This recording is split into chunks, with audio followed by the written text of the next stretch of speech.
XIX век. Горное поселение Коммунта. Молодая горянка с кувшином идет к роднику. Пастухи перегоняют скот. Обычная для того времени картина. Но режиссер пытается показать скрытую уникальность повседневной жизни. В основе рассказа быт осетинского народа, традиции и, конечно же, любовь. На долгожданном премьерном показе фильма «Эхо ветра» зрители перенеслись на 150 лет назад.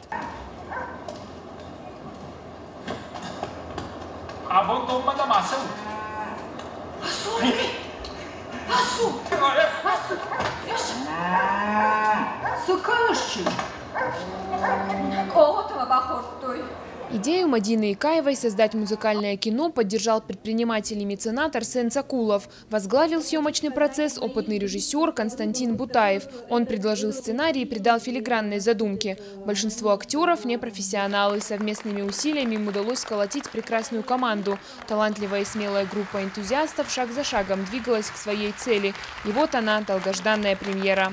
Я понимаю, что вот когда актеры отдавались, есть там сцены, где они более активно, участвовали или проживали момент, там были органичнее, а где-то было видно, что чуть-чуть раз уходит, потом возвращается. Сложно, потому что именно не профессионалы. Тут сразу видно, кто профессиональный актер, сразу там просто, потому что эпоха, время, чувство, энергия, они сразу ставят на свое место, даже не профессионалы. Это как раз и приятно. Место для съемок было выбрано не случайно. Творческая группа вместе с доктором исторических наук Таймуразом Плиевым объездила всю Осетию. Более удачных декораций нельзя было и придумать. Из-за переменчивости погоды снимать приходилось до рассвета или после заката. Это во многом осложняло работу. Порой даже в непроглядном тумане накладывали грим и репетировали.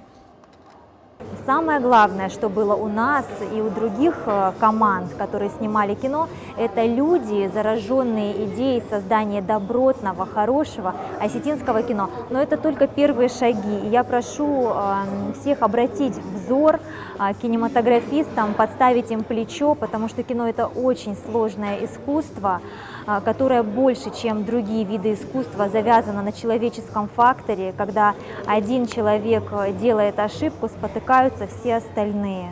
Это очень тяжело сделать в условиях ограниченного бюджета и отсутствия профессиональной инфраструктуры. В картине воспевается красота Осетии. С экрана на зрителя смотрят отважные джигиты и ропотные горянки. Фильм завершается танцем, в котором проявляется кавказский темперамент героев. Короткометражную ленту сняли в лучших традициях национального кинематографа.